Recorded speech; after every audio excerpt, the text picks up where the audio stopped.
నమస్తే, నా పేరు ప్రశాంతి. ఎన్సీఎన్ న్యూస్ కు స్వాగతం. ముందుగా హెడ్లైన్స్ చూద్దాం. నిడదవోలు కోట సత్తెమ్మ అమ్మవారి ఆదివారం ఆదాయం 1,14,914 రూపాయలు.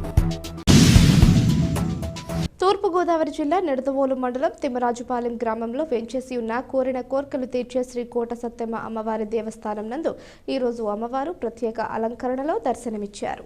అమ్మవారిని దర్శించేందుకు భక్తులు తెల్లవారుజాము నుంచి వేచి ఉన్నారు. ఆదివారం అమ్మవారి ఆదాయం వివిధ సేవల రూపంలో 1,14,914 రూపాయలు లభించినట్లు ఆలయ ఈవో బళ్ళ నీలకంఠ తెలియజేశారు. భక్తులకు ఏ విధమైన అసౌకర్యం కలగకుండా founder, family member and chairman Devulapalli Ravishankar మరియు ధర్మకర్తల మండలి సభ్యులు గాజుల రంగారావు, ఐనీడి వెంకటకృష్ణ, ఆలయ ప్రధాన అర్చకులు శివకోటి కామేశ్వర అప్పారావు శర్మ పర్యవేక్షించారు.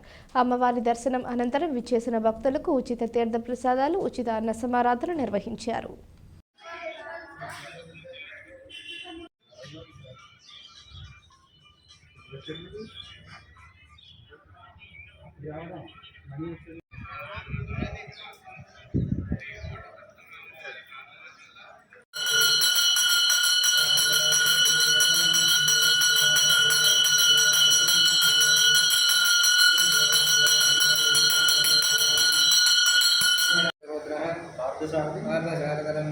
डिंपल कुमार नंदियः सहकुटुम्बस्य सजवान्य राजेश कुमार नंदियः सहकुटुम्बस्य